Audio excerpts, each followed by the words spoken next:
This is a Dragon Blazer production, and I am the little boogeyman. Live from New York, it's Saturday night!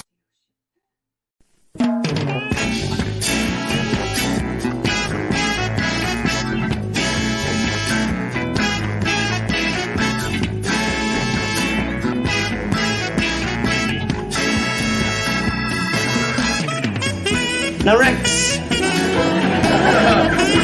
what I want from you is I want to let go. That's it! I think we got a cake! Print it! Beautiful princess who lives in a little, teeny, tiny, castle. Yes.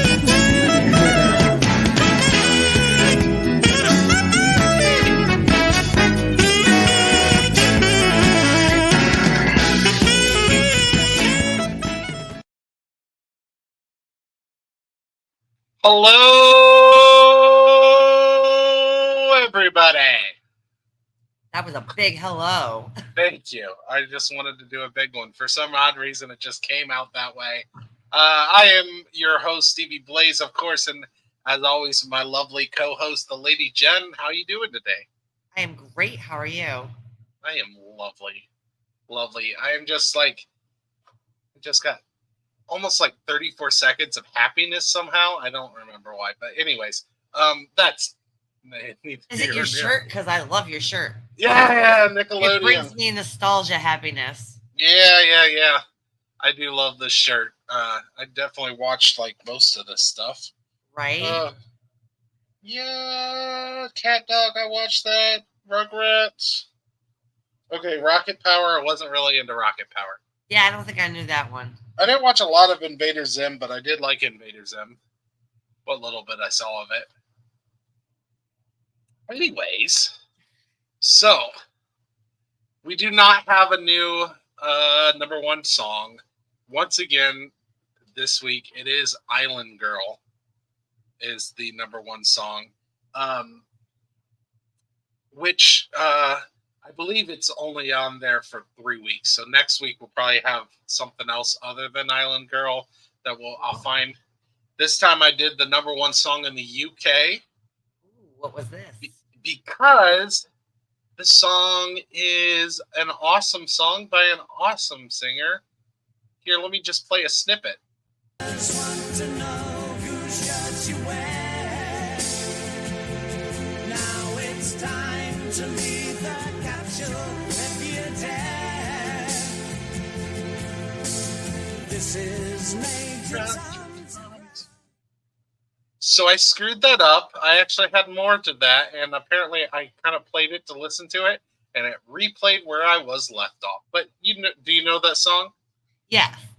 Space Oddity by David Bowie was the number one song in the UK, and today's date, which was, I believe, November 15th is what this episode comes out. Yes. November 5th. November. Yeah. No, or is it? No, it was definitely November. Yeah, I think it was November 15th. Yes. Actually, you know what? I can tell you right now. You know how I can tell you? Because I have the episode art right here. So it is. We're going to just show it on here. Why not share the screen?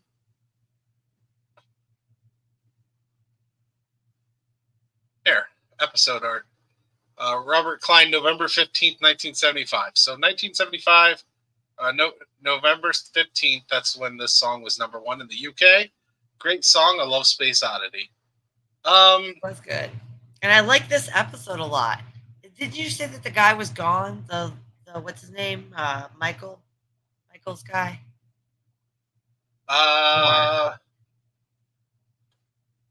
Lorne Michaels. Yeah. So I'm hearing different things, to be honest with you. Okay. So I did hear that he was supposed to be gone at this time, but then I'm hearing other reports that he was kind of part of it. I'm not really sure what's I know they true. made a joke about him at one point. They did. So we do have a number one movie. We no longer have Bill Cosby. Ooh, okay. Cosby's movies. The number one movie, November 15th, 1975, is called Dog Day Afternoon. You ever heard of that one? I don't think so. Okay, here's what I got here. 3 amateur bank robbers plan to hold up a bank. A nice, simple robbery. Walk in, take the money and run. Unfortunately, the supposedly uncomplicated heist suddenly becomes a bizarre nightmare as everything that could go wrong does. So I did put a little bit more on this because apparently this is based upon a real-life incident. So really? This is based upon a real-life incident which occurred in August 1972, in which a Chase Manhattan Bank branch in Gravesend, Brooklyn, New York, was held siege by Sonny, a Vietnam veteran turned bank robber determined to steal enough money, $2,500, for his wife, Leon, a trans woman. The two were, according to an on-screen TV news report, married in a church by a priest who was defrocked shortly after, although Leon says to the police that Sal is married and has children, to undergo a sex change operation. The real-life character upon whom Leon is based did, in fact, get the operation. On a hot summer afternoon, Sonny and 2 cohorts, Stevie and Sal, go to rob the fictional First Savings Bank of Brooklyn. Stevie soon gets nervous and flees, although the bank manager and female tellers agree not to interfere with the robbery. Sonny finds there's not much to steal, as most of the cash has been picked up for the day. Sonny then gets an unexpected phone call from Captain Marotti of the NYPD, who tells him the place is surrounded by the city's entire police force, having few options under the circumstances. Sonny nervously bargains with Marotti, demanding safe escort to the airport and plane out of the country in return for the bank employee's safety. So I found that true story a little interesting. Yeah. It's interesting, especially when we're talking about 1973 and somebody getting a sex change operation in 1973. Yeah, do you know much about the history on that? No, I just read what I found. I watched a whole Bailey Sarian Dark History episode on it, and man, to have gotten the surgery back then, it was brutal. And they didn't always work well. They were very experimental. There are stories of one guy used the part of the rectum and turned it inside out, but then the person, she always smelled real bad because he didn't remove the glands or the hair, and it was you have to remove the hair follicles. It was it was rough. Most of the time it was not worth it. It was those men and women that went through those surgeries are they really went through it, and to get the surgeries to where they are today, they were real life guinea pigs that volunteered for these experimental surgeries because they so badly wanted to be who they really are. It was just, it's wild. If you research it. Jeez. Yeah. That's crazy. I have a lot of weird information. Yeah, no. But yeah, I just found that interesting, and apparently there's that's. I have no desire to get one of those surgeries. No, especially not then. No, right? Yeah. They really, really went through it to be who they needed to be. Sounds like it. The only thing else I could find about this day was Mamas Don't Let Your Babies Grow Up to Be Cowboys. That single was released by Ed Bruce on this day. I know that song. So, yeah. I remember, have you ever heard the Chipmunks version? I'm sure I did. It's just them going, "Mama, don't let your babies grow up to be cowboys." I mean, chipmunks or something. They just like keep doing that. I enjoy the Chipmunks version. I guess I don't dislike the song, to be honest with you. So the song's fine. It's fine. Yeah, the song's all right. It's a fine song. All right. So we get November 15th, 1975, Saturday Night Live, Robert Klein. Do you know anything about Robert Klein? No, but I thought he was funny. Like his song skits were pretty good. Okay, I think that was the best thing he did. I wasn't super big on his stand-up though. Yeah. So he apparently was at the time just a popular stand-up comedian. He also has the distinction of being the first ever HBO stand-up special. Like, okay. The first ever stand-up special was done by Robert Klein. I believe before this happened, so I think this is like at the height of his stand-up popularity. He's also done movies and stuff, but he's mostly known as a stand-up. And the whole, we'll get to it, but that whole "I Can't Stop My Leg" song, that was like one of his big, sketches or whatever you want to call them.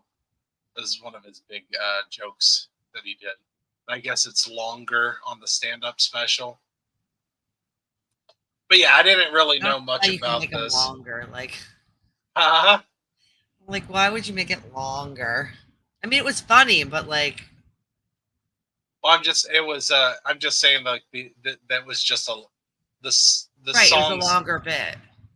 Yeah, it was just a longer song and stuff that was done. They shortened it, is what I'm saying, for Saturday Night Live. Right, I know, which is nice because it's like sometimes I feel like their skits back then went on really long. Well, in fairness, this is his stand-up special, so he's doing this whole stand-up thing. That's true. So yeah, he just shortened it from his stand-up special to here. So let's start with the cold open. The cold open is Chevy Chase letting Sherry Pam Norwalk give her speech. And I enjoyed this until the end. Until he fell. Yes. Well, I was like, this is funny. You're just gonna have to get used to him. But now, I to my understanding, and like I said, I'm still not super knowledgeable about these early episodes. This is a character she does often. I tried looking it up to see if like somebody actually did something like this at and like they were making fun and parodying that, but I couldn't find anything that happened around. I was hoping that was. No, this is just a joke that they did. Yeah, no, this is just a joke they did. But I guess that character she plays in this skit is a character she'll continue. She'll bring this girl back. Oh, I like the character, so that's good. Yeah. So, I thought that was pretty funny. And I mean, I like that they're doing some different things for his. I mean, you're just going to have to get used to Chevy Chase is going to fall down. And that's how they do this for the first season. You're just going to have to get used to that in the first season. That's what they do. First season, he falls, and then he's very repetitive. He is. He's like, he's like a toddler. He's like a toddler who's like, oh, this is funny. I'm going to do it 10 times. Yeah. One laughed. I got to keep doing it again and again and again and again and again. But really, it was only funny the first time. Well, I get the concern and everything, but in fairness, he was a star. Like, people loved Chevy Chase at this time. I know. I'm odd. That's fine. I just think he's a little bit like a toddler. I understand it, and maybe I feel like it's a fair comparison. I like a lot. I like especially because it's falling over. Like a toddler would so do that. I don't mind the falling over, and like I said, it was the bit he did. When we get farther along, the whole Live from New York thing that continues to this day. They still Somebody do that. falls and then says it? No. Oh, okay. They find way more different ways to do it nowadays. Okay. But that's good. I'm glad they expanded their creativity. In fact, I think when Chevy Chase leaves, that's the end of the whole falling thing. Oh, but good. But the Live from New York thing, because I think that was just a Chevy thing. I don't think they continue that without Chevy. But the whole Live from New York, that's still at the very beginning. They have a cold opening, and they always have someone. Nowadays, anybody can do it. In fact, it's kind of like if you get to be a guest and do it, or even just one of the cast members and not one of the big ones, and you get to do it, it's kind of like man, I hope I get to do this one day. It's like an honor, I would say, right. Nowadays to do it. I don't remember how it goes when Chevy leaves, but I know that with Chevy, he always does the pratfall. He always falls and does it. But I think that goes away, but the Live from New York stays. I'm fine with the Live from New York. It's the falling down. Yeah. Ridiculous. But anyway, so after that we get Robert Klein doing stand-up in a monologue. I want to say a monologue, but he does his stand-up at least, I think, twice on the show. Yeah. So he does it a couple times. I thought the bear bit was only funny because it reminded me of the whole man versus bear. I know. Okay, that's fair. Like the whole time he was doing it, I was thinking I was like, see, yep, this is why I would choose the bear. Look at his rendition of the bear. He keeps doing that. Ooh, that was so funny. It was all weird. It was weird. I wasn't as into it, but I'm glad you enjoyed it. This one. The next one, I was like, man, but I thought he was funny. See, I thought his next one was better than this one. I didn't get why everyone thought his joke about chimps being out in the wild and not wearing suits and stuff was so funny. Like, they laughed and clapped like it was the funniest thing ever. And I was like, I thought the part with the bear was way funnier. But I thought he did the chimps on this one, too. He didn't do that. It was this one. Okay, yeah. Yeah, no, I was, I just wasn't super big on him. Like I said, I did find the Stop My Legs song pretty funny, which we'll get to. Yeah, again, I think this was mostly funny because of the whole man versus bear thing, because that's what I was like in my head comparing it to as he was doing it, and I was cracking up. So okay, that is fair. That is fair. So after it's situational. It's like the news thing, like why they find it funny or found it funny, and we don't because it's the relevant issues around. Right. Make it funny. So after that, we get ABBA. We get ABBA. Do you like ABBA? I do. It's so fun. So, but we first off, we get a Titanic skit introducing ABBA singing SOS, which I found the choice of SOS pretty interesting. I mean, it was kind of fits the Titanic. Right. So. And they were like on the boat. It was very funny. Yeah. So ABBA SOS comes from the self-titled album ABBA. And it peaked at number 15. Fun fact, it's the only top 20 song in history where the song in band is a palindrome. You know what a palindrome is? Yes, all of my characters in Guild Wars 2's names are palindromes.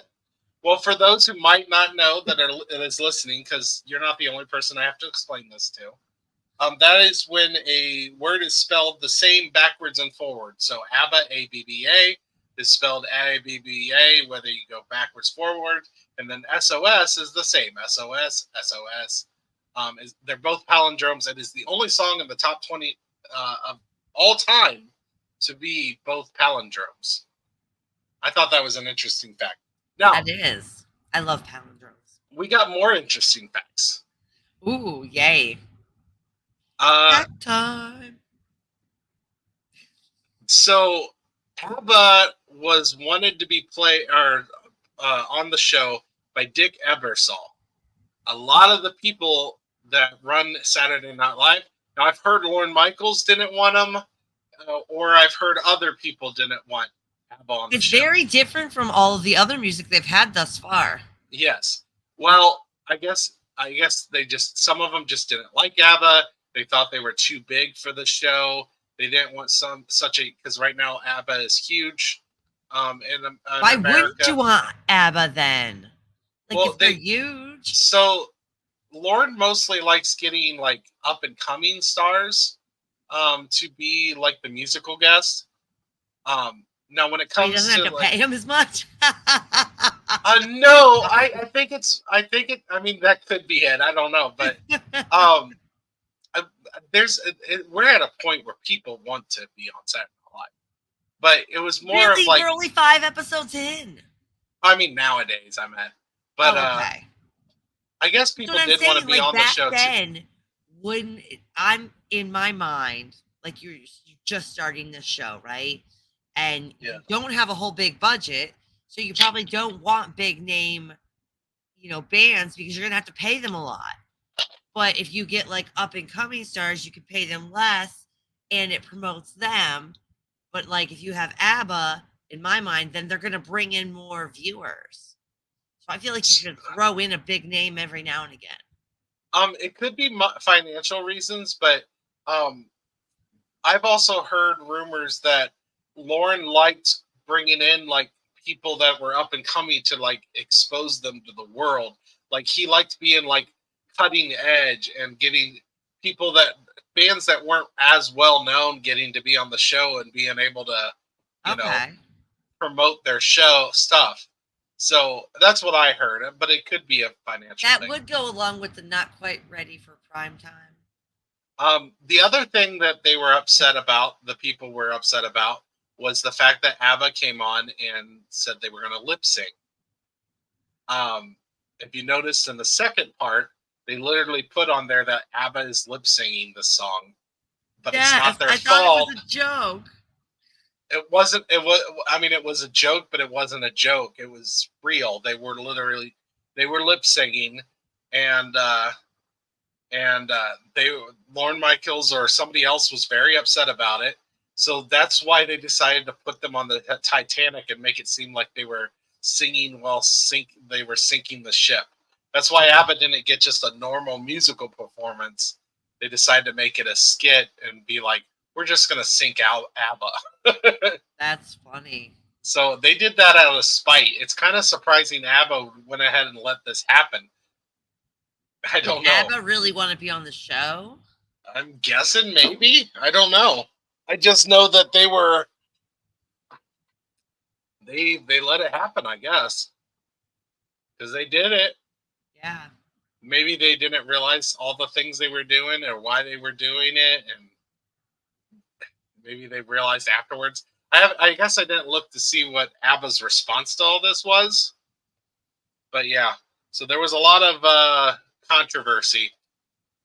I heard that it was Michael Donahue was the one that wrote the whole Titanic thing because he didn't like ABBA. So yeah. Funny. So then we get the Pong skit again. And it was kind of funny. They were talking about doing a test at school. And the one guy's like, oh, yeah, I did it. And then he's like, no, you're wrong. And then he's like, oh. I thought the last one was better. I thought this one was funnier. I was able to pay attention more. Oh, okay. Like, I found the last one was really hard to follow. But this one, I don't know why. I guess they didn't talk. I don't know. Maybe it was slower. But I thought this one was funnier. I get why they do this. One thing I did find out that was pretty interesting was they actually, when they're doing this, they actually are playing the game. Like, that wasn't a pre-recorded game. Oh, okay. The two people doing the voices are literally playing the game Pong while doing their whole sketch. Oh, I like it. So I guess that's kind of cool. Yeah, that is. The next thing we get is the Minute Mystery.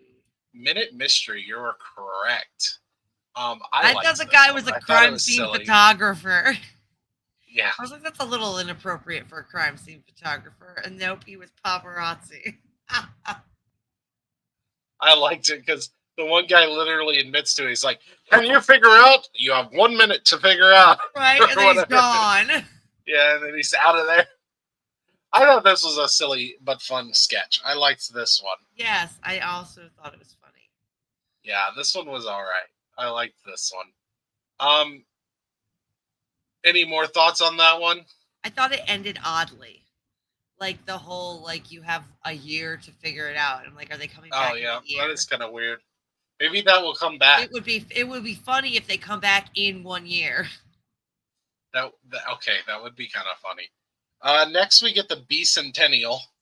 Yes. This is making fun of I guess around this time because the 1776 was coming around. The Bicentennial was about to come, and I guess they were making fun of. They had like little videos about the Bicentennial going on, and this was making fun of that, but with bees. Not my favorite bee sketch, but still, it's cute. Yeah, I agree. I didn't think it was as funny as it was the previous bees. But then again, it was only one bee, and it was like... It was nice that they got to have, Morris. They had Morris actually do a sketch that wasn't about the color of his skin. So that doesn't happen often with that. Oh, really? Yeah, a lot of his sketches he's in, like what was the author one? He's the host because he's black, and a lot of his sketches, it was like, hey, we need a black guy, then he comes about. There's not a lot of sketches. I mean, this is 1975. Isn't he in the one where he yells? Yeah, okay. In fairness, there's that. This is not really a full sketch, but that's true. He does do that. Garrett Morris, I believe, is his name. So, after the Bicentennial, remember what's after the Bicentennial? The Greg Allman's Love Life. I don't know, and then he broke up with Cher, so I don't know who. That was not what's next. That is not what's next. Apparently, it wasn't memorable because I didn't write anything down. I definitely disagree on the memorability. Do you remember this guy? Oh, I don't know why I didn't write anything down. Loudon Wainwright. Bicentennials from the 1976 album T-shirt. And this guy was weird. Oh, I did write it. Loudon Wainwright Bicentennial song, meh. I thought it was weird. Like, this Bicentennial song is fine. Okay, it's all right. Okay, it was all right. But did you pay attention to his facial expressions? Yes, it was like he is so weird. And his next exaggerated. His next one's even the song for the next one's insane. We'll talk about that when we get there. But yeah, this guy is strange, just straight. I can't tell if this guy's like a legit singer or if he's like a comedy singer like Weird Al. Yeah, I don't know. Like the way he acts on stage makes me think that he's like a novelty singer. Yeah. Yeah. But no, after this is the Greg Allman. Oh, okay. And what were you saying about it? I didn't know who he was. Did you know who Greg Allman is? So I looked this up, and I didn't know. No, I have heard. So he was one half of the Allman Brothers. Oh, the band, the Allman Brothers. Yes. Now here's the thing: Sharon Greg Allman married 3 days after she divorced Sonny Bono, her singing partner. Just 9 days after getting hitched in Las Vegas, she found Allman's needles and filed for divorce. So I guess they started a relationship, and Greg Allman was dealing with. I read a whole article about this. Greg Allman was dealing with drugs heavily. He was trying to get off of them. And when they first started dating, he told this to Sharon. She was like, I can deal with that. That's fine. But she also thought he was quitting. He was done. Right. He also said that he really struggled in what little bit of a relationship they had. And they were together for a little while. But he struggled in their relationship because he was not prepared for how big of a superstar Cher was. So he was part of the Allman Brothers, but he wasn't like they were a band. They were a band, but Cher was like a superstar, right? And I guess he really struggled with dealing with her being a superstar. Like everything he does is like media wise and everything like that. Right, which is why I would never want to be famous. Yeah, right. I mean, there is some negatives. But yeah, so yeah, that was what that was all about. And yeah, he did drugs. She found out and she broke up with him, I guess. But yeah, so that's who Greg Allman is. And that's what they were making fun of. Yeah. I was like, he's like all about the new album. And I was like, oh, you split up with Cher. Yeah. And so sad. So the next sketch we get is... Were they calling him Mr. Peel and Puff? No. What were they calling him? His real name. This is an actual guy. Oh. So this isn't I mean, the skit's a joke, but he's an actual person that he's portraying. His name is Sam Peckinpah. Peckinpah. Oh. Oh no, I did. Oh, I thought it said Peck and Puff. I thought it. So yeah, this the director beats the shit out of Gilda. Apparently, like I said, this guy is a real director. He was known for super violent scenes in movies. Okay. So he did a lot of, and I guess there were also reports that he was really rough with some of his actors. So that's what this is making fun of. Him just beating the shit out of Gilda. And I was just like, it's kind of funny, but it's also kind of like, eh. Right. It made me think of The Shining. Oh, yeah, him. I've heard the stories. Yes. So I knew that, but I knew that was later. But that's what it made me think of, and I was like, that probably really did happen to. Sounds similar, but it's this is a different director. That was oh gosh, why can't I think of the right? I'm so bad at names. He's like one of the most famous directors that did The Shining, and I'm just drawing a blank. I'll yell it out when I remember. Fair enough. But so, what are your thoughts on the Sam Peckinpah sketch? I was like, I hope she hits him back, but then, like literally, when I wrote it, and then he hit him, and I was like, of course he waits until, he's gonna get hit before he hits. Yeah, it was kind of cringe comedy, but I mean, it was kind of funny. I think it would have been funnier if she hit him. Yeah, I do. Like, she's like, "Oh, you're gonna hit him? No, I'm gonna attack you." Yeah, no. But Stanley Kubrick is who you're talking about, by the way. You're talking about Stanley Kubrick. So then we get to Weekend Update.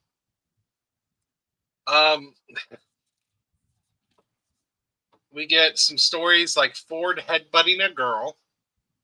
I tried looking something up about this. I couldn't find anything. I think they were just making fun of the way the picture looked. Yeah. But before that, the phone call with the girlfriend bit is really getting old. Like, it was funny the first time, like, oh, I'm on the phone with my girlfriend. Oops, I need to be on the air. But it's like every time, come on. All his stuff is every time. Yeah, his stuff like is a toddler. it His gets a stuff is joke, very he gets a laugh repetitive. once, and he's like, "Oh, I got to do it again and again and again Yeah. forever." Which sometimes that's good. I mean, I don't mind some like reoccurring bits. It's true. I mean, I do love the bees, but I love the bees with a different bit every time. Well, in fairness, though, he's doing something. He's talking about something different every time. So, I mean, I don't mind the whole on the phone bit. Once again, like I said, you only have to worry about like one season of Chevy Chase, and then he's gone. That's good. And then we get to talk about him being punched and people hating him. Oh, good. I don't think people liked him around this time either. Like he really quickly gets too big for his britches. We get Ford falling off the Great Wall, all continuing the clumsiness joke of Ford. We get a flock of seagulls getting sucked into the turbines joke.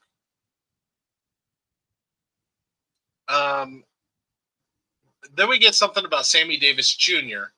Right, So I wrote like, why is this hilarious? Because people laughed so hard when he was like, I can finally hate myself. So yeah, I thought that was kind of funny. So like everybody, they laughed so hard. I was like, why? I didn't get it at all. So please explain. So apparently Sammy Davis Jr. converted to Judaism in 1960. Okay. And it was considered very controversial, with some people claiming he turned his back on his race by converting to Judaism. Okay. He felt it did the opposite than betraying his race, but it was very controversial at the time. So I guess this whole law that happens, then the joke is that now he can hate himself. So that's what the whole thing is about. It's Sammy Davis Jr. converting. Well, everybody thought it was very funny. Well, he did legit convert to Judaism, so I thought it was kind of funny, actually, especially after reading about it. Then we get a thing about the Friends of Richard Nixon. This is a real book. It's by George B. Higgins. I thought this was hilarious. I was cracking up. Yeah. David and Julie are Dwight Eisenhower's sons, a son and Richard Nixon's daughter. They were also not executed. Oh, okay. I was like, yeah. It just looked like they were going towards a firing squad, but no. But it's Dwight Eisenhower's and Richard Nixon's kids. And I guess they did actually date at this time. Oh, okay. I think they actually get married, too. Oh, that's funny. The George Wallace for presidency and damn that hood ornament joke. And also fuck George Wallace again. If you remember, he's the one that we talked about in a previous episode. He's the one that talked about segregation now, segregation forever. Yeah. He was trying to run for presidency at this time. Oh. Yeah. That was a legit thing. Joe Frazier and Muhammad Ali's fight was their third fight, called the Thrilla in Manila, and Ali did win. Oh, okay. So that was based on that whole bit was based on an actual fight that just happened. Like I said, it was their third fight. They had a series of fights starting in I think 1970, I want to say 2. And this one was called the Thrilla in Manila.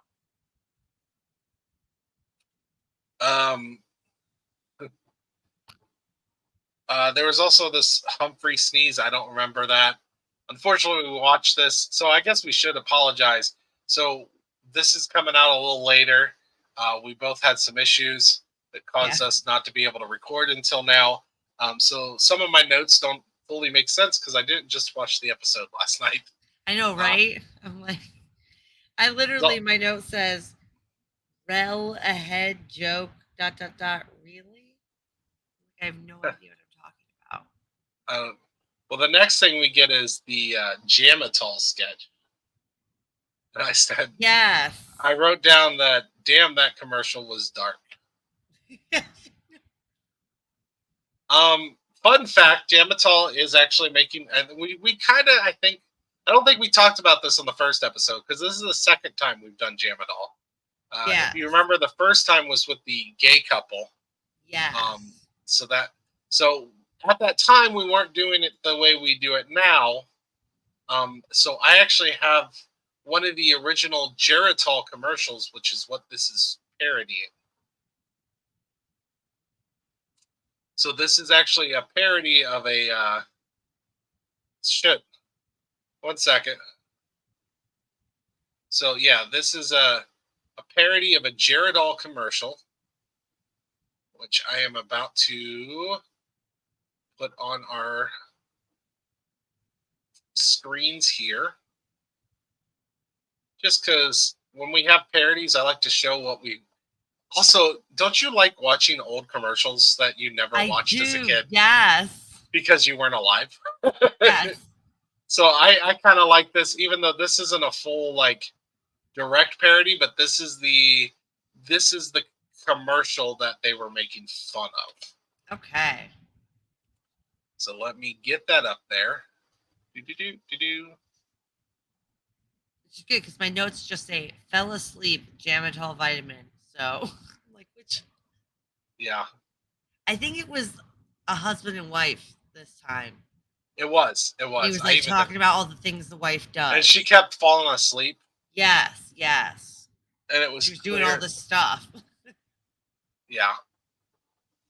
And then he ended it and he was like, I could just stuff her. Oops, sorry. At the end of the commercial, he was like, I should just stuff her. I know. It was, like I said, I put on my notes, geez, that commercial was dark. Right. But this is the commercial. This is the Geritol commercial. We've got so much to be thankful for. Because we got our health. When you got your health, you've got just about everything. Of course, it helps to work at it. We eat good food, and heaven knows we get enough exercise. We take Geritol every day. With Geritol, we're sure we're getting enough iron and a bunch of good vitamins. No, we don't have a barrel of money, but we got something money can't buy. Because when you got your health, you got just about everything. Geritol. Every day. I'm a little curious. Do you think Geritol is still around? No, but I couldn't hear the commercial. You couldn't hear it? No, I said that. Did you not hear me? I did not hear you. Oh. Awesome. I didn't realize you couldn't hear it. No. Well, she just talks about if you got your health, you got your... you got everything. We're not rich. Well, then I will probably have to go in here and I'll have to put the commercial in directly so they can hear it when we do this podcast. I have work for you. Sorry. More work for me. Let's look at this. 43 minutes. I'll write that down. So it's easier for me to find where the video is. That makes sense. Put a little note there. And we'll continue on. Sorry about not being able to hear it yourself. No, that's okay. All right.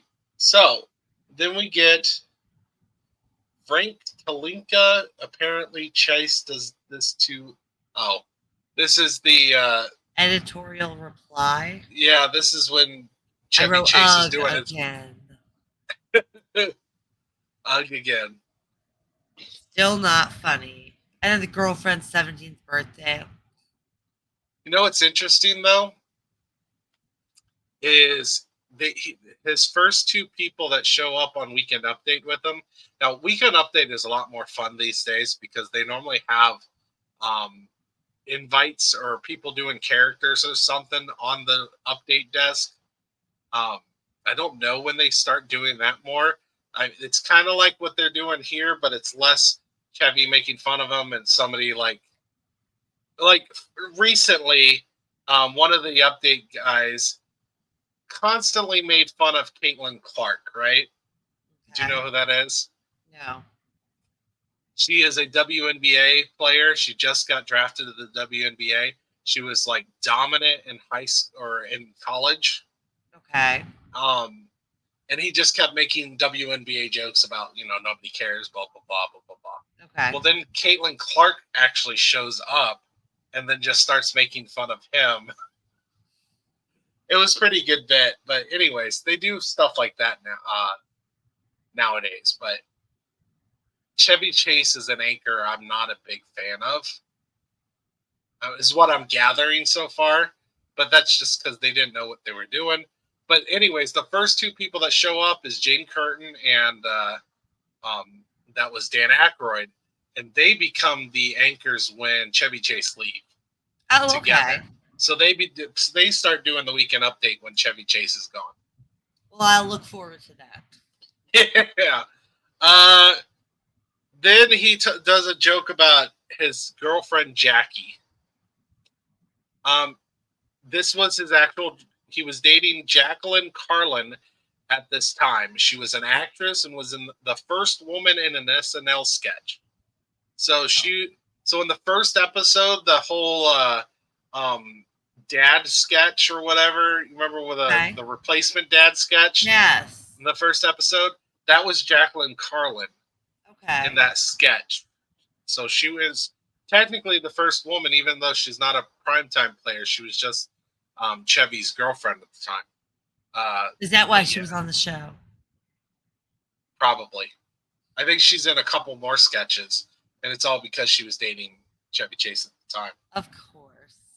Then we did the hard of hearing thing. We do the hard of hearing thing, and I kind of wish they didn't do this like every episode because they don't really do anything different with it. Like, I think it would work better if it just showed up every once in a while, and maybe they try to do something different with it. Maybe they will try something different. It was funny the first time. It was. And then it's like, okay, come on now. I work with children, and it's so like the children I work with. Like, fair enough. They do it one time, and then it's like, Miss Jennifer, Miss Jennifer, Miss Jennifer. And it's the same thing. They get a laugh, and they think they got to. Yes, and it's very Chevy Chase. Fair enough. So next we get the Exterminator sketch. This is kind of making fun of like I want to say Vietnam, like a Vietnam thing. Oh, okay. I didn't even get that. I think they were also making fun of Looney Tunes. Yes. I tried looking for the Raid dancing cockroach commercial they talked about. I found some old Raid commercials, but I could not find a dancing cockroach one. Yeah, I remember a lot of funny Raid commercials, but they weren't around at this time. You know. I mean, I can show. Did you know how they talked about smelling bugs? Okay, I saw like a TikTok or something about some people that can smell ants. Can you smell ants? No. Me either. Not to my knowledge. They're like, oh no, when like ants are outside, it like smells bad. I'm like, I had no idea. But like, some people apparently can smell ants. Apparently. And this guy thinks he can smell cockroaches. I thought it was funny. Like the way they had like the whole cockroach through history, like it's cracking me up. Yeah, you know, this was actually a decent. This was actually a decent commercial. But I'm trying to find. I didn't find a dancing cockroach commercial, but I did find some 1975 Raid commercials. I bet that's funny. Commercials used to be good. I don't watch TV now, so I don't like watch commercials. I don't know if they're any good anymore. But I can show it to you real quick. Yeah, let's. All right, let's get to. I have it right here on the YouTubes. Hopefully, you can actually hear this one. I'll let you know if I can. Well, I mean, I tried to last time. Maybe instead of trying to be louder. Well, maybe it was because I did it. I showed you a video instead of a YouTube. So maybe if I just share it on YouTube, maybe you'll be able to hear it. The game is fun. I can hear it. You can? I'll call you, Bluff. I'll call you later. It's Raid. Raid House and Garden Bug Killer. Indoors or outdoors, Raid hunts bugs down like radar and kills them dead. I win. You lose. Get Raid. So I feel that it's very much like the commercials of the 90s that I remember. right? Yeah, I that was the closest thing I could find to the commercial they're talking about. So I couldn't find a different, like the actual one they're talking about. But anyway, I so thought yeah, that skit was very funny. yeah, that was a funny skit, especially when he says he's no longer gonna kill cockroaches. But then they did a lot of Looney Tune type stuff, which I thought was interesting. Next we get Fireman Gilda, which was, I mean, she's cute, but this wasn't super funny. No. And then you're probably excited because the next thing we get is the Lamp Torch, your Muppets. So what did you think of this one? It was not super funny. I thought this was probably the best one so far. Oh. I love how we never agree. I don't necessarily love it, but I think it's probably better than a lot of the ones we've gotten. No, I thought the acupuncture was. It was also a little shorter, so that kind of helped. Yeah, I don't know. I didn't think it was that funny. Yeah, I mean, I don't think a lot of them are a lot funny. That's why they didn't last. And then we got more Robert Klein stand-up. Now, I do have some interesting information. Maybe this is why I like the second part, his second one, a little better. Okay. When he talked about the whole rod in someone's brain, altering their brain and everything, that's based on a real thing. Oh. So, have you ever heard of Phineas Gage? Yes. I took abnormal psych. Okay, that's what that's from. On September 13th, 1848, 25-year-old Gage was working as the foreman of a crew preparing a railroad bed near Cavendish, Vermont. He was using an iron tampering rod to pack explosive powder into a hole. Unfortunately, the powder detonated, sending the 43-inch long, 1.25-inch diameter rod hurling upward. The rod penetrated Gage's left cheek, tore through his brain, and exited his skull before landing 80 feet away. His personality changed. It helped us learn more about the brain. It's very fascinating. In psychology, yeah. So I found that interesting. It reminded me of his skit. When I was in grad school, like it was a 2-year program, and I was basically with the same people I was with in undergrad for the last 2 years. So we were very comfortable with each other. We were like a small class. There was like 30 of us, I think. And we used to annoy our professors so much because we were doing specific like children's psychology. And you know who Freud is? Sigmund Freud, yes. Yeah.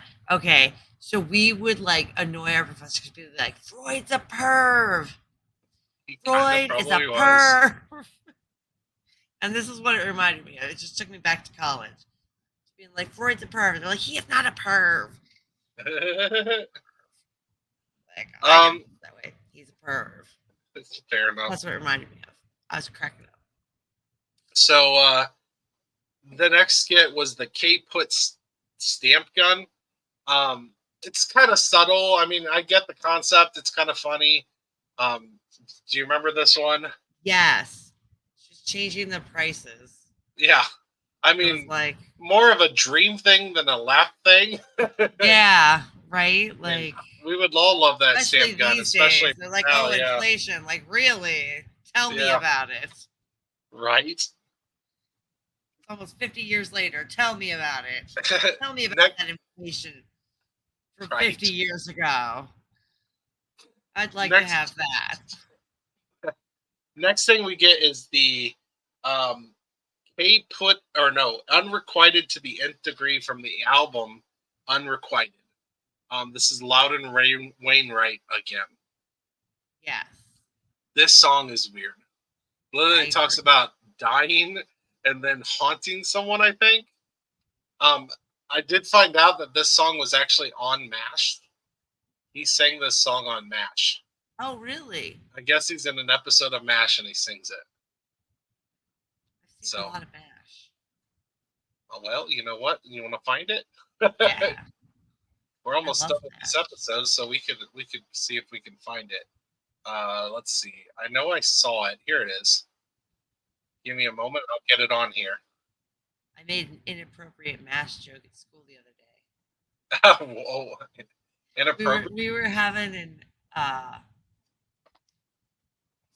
AS drill. You know what I mean? Like a lockdown drill. Yeah. Like and I was like, it's a good thing I'm not in the nursery, because if this were real, nobody would want that MASH scene happening with the chicken. Oh,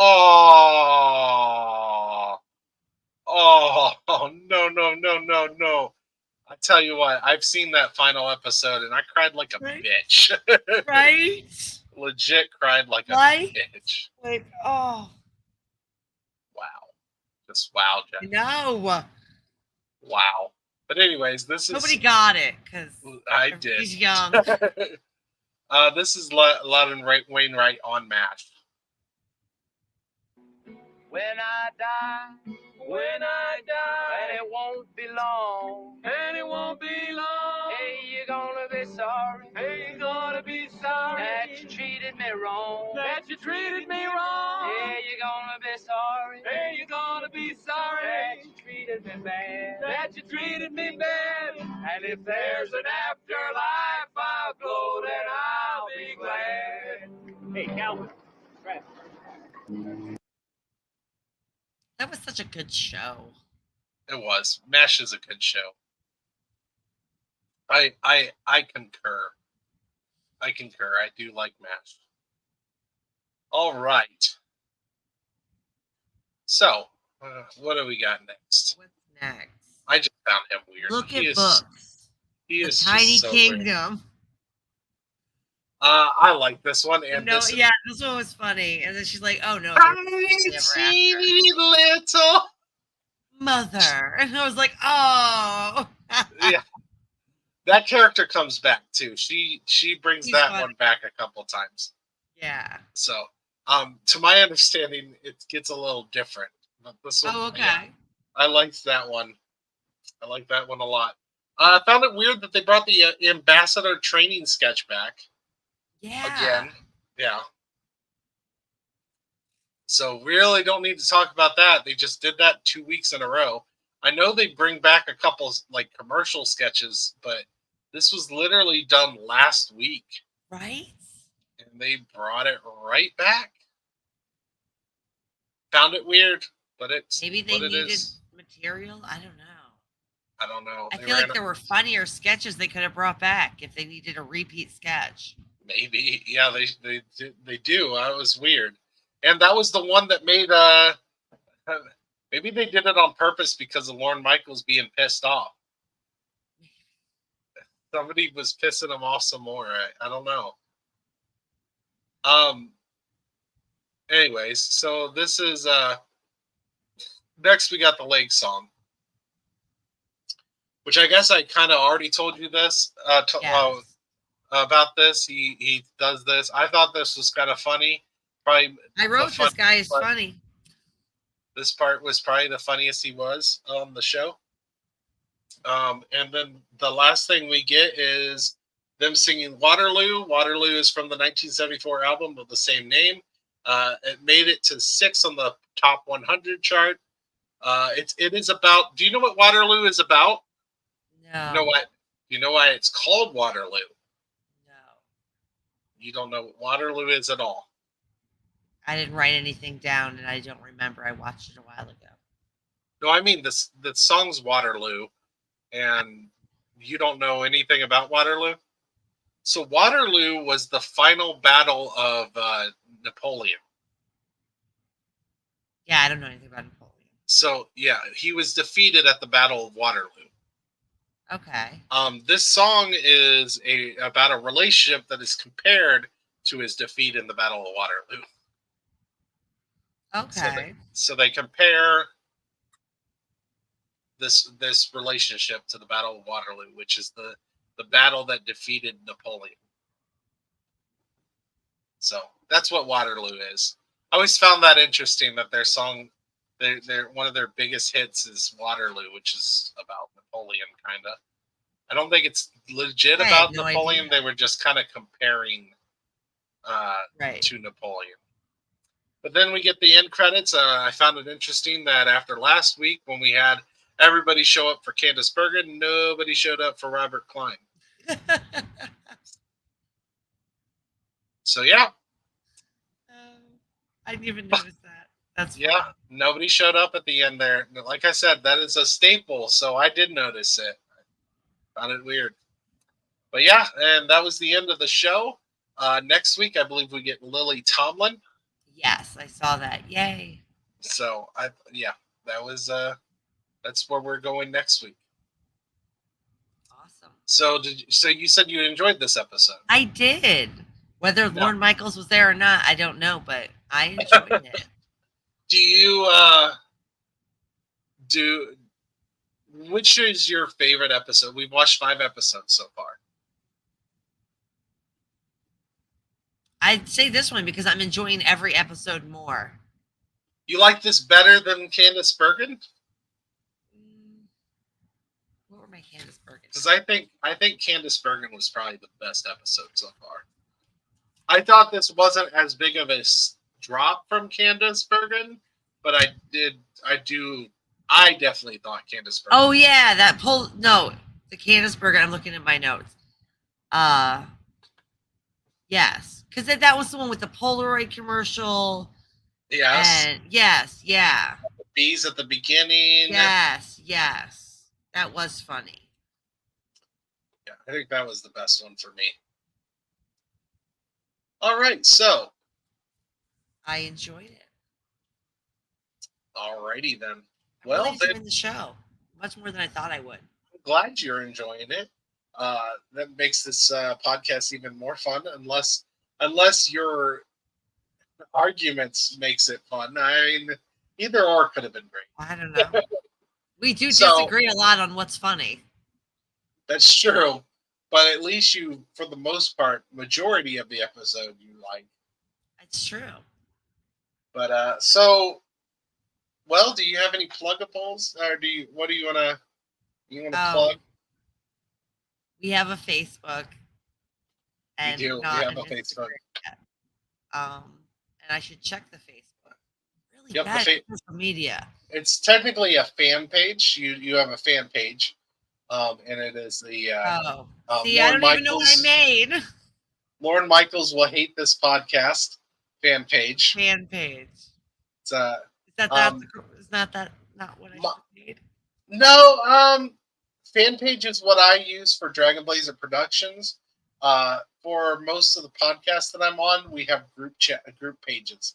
You may want to make that into do it. I clearly don't know what I'm doing here. I'm sure probably you have far do more it than I do. I could probably make it and then just have you be the admin. But why do I have to be the admin? Can't you just do everything? We would both be the admin. Okay. But if we have a group page or a fan page for the podcast, people could get on there and talk and stuff. And I don't think you can do that with a fan page. Okay. I have no idea. A fan page is more for promoting your own stuff. If you want engagement with the audience, you probably want to. Yeah, because I'm always like, leave text there. Right. So we'll try to make a group page. Yeah, you can find me at Dragon Blazer. Yeah. You can find me at Dragon Blazer Productions on Facebook, the Instagram, the YouTube. That is the fan page for me. The TikTok. And you can also find me at Dragon Blazer Pro on the X, I guess it is now. I think I'm also on Threads. Yeah, I do. It's Dragon Blazer Pro. You can also Also, if you don't mind, if you're on the Apples, maybe get on there and give us 5 stars, which would be lovely. What's I the Apple? suppose. So Apple Podcast. Oh, okay. So I'm an Android lady. On Spotify, you can give us stars. On Apple Podcast, you can do stars, and you can also give us a review, which we would love to read some reviews. You write a review of the podcast, I will read it on the podcast. Unless we start getting so many reviews, which I don't see that happening. But if you did, I'm I'll sure read you them would on come the in podcast. at such a slow pace or But a steady pace.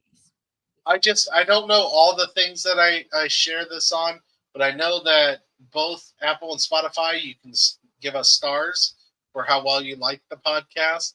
Can you put like links in the description below? Because I know when I listen to podcasts, they're always like links are in the description below. To like our group and stuff. Yeah, that'd be cool, right? I don't know. I could probably do that. I could probably just make that part of the like the description. Yeah, I could do that as a description. But first, we got to make a fan page. So it's true. We'll work on that, guys. Sorry, yeah, my husband says I am like a boomer when it comes to technology. Well, maybe we should just have your husband run all this for you. Right? Unless he's also a boomer, then I don't know. No. He's an IT guy. That's his whole thing is computers. Well, then yeah, maybe you could ask your. Want to hear a funny story? Okay. Back in like early 2000s, I first started video gaming, right?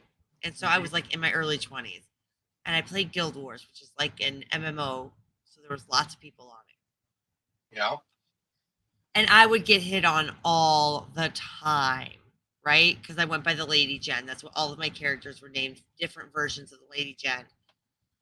Because you're a woman playing video games. Right. I'm aware of the concept of nerds and having a woman nearby. Okay, right. So these guys would be like, I built my computer. And in my head, I'd be like, yeah, you build a computer. Sure. Like that's something anybody could do. You build your computer. I mean, and yes, lots people of them can actually do that. Right. I didn't know that until I met my husband like 8 years ago. And then he built a computer. Is that how he got you? He was like, let me show you the computer building. What? Right? I was like, opening line. Story. He's like, no, I'm sure they were really building their computers back then. They didn't just go buy them. I mean, some people do buy them, but I didn't believe him. I was like, oh, like you can't build a computer. What are you talking about? I just like to think that was your husband's opening line when he first got with you. Look at me building this computer. Oh. And you not believing it. Yeah, I know. I totally didn't believe it. I was That's like, hilarious. These guys are ridiculous. They think I'll fall for anything. All right. Well, I think we're done with the episode. Yes. And on that note, good night, everyone. We'll see you next week. Bye. Bye.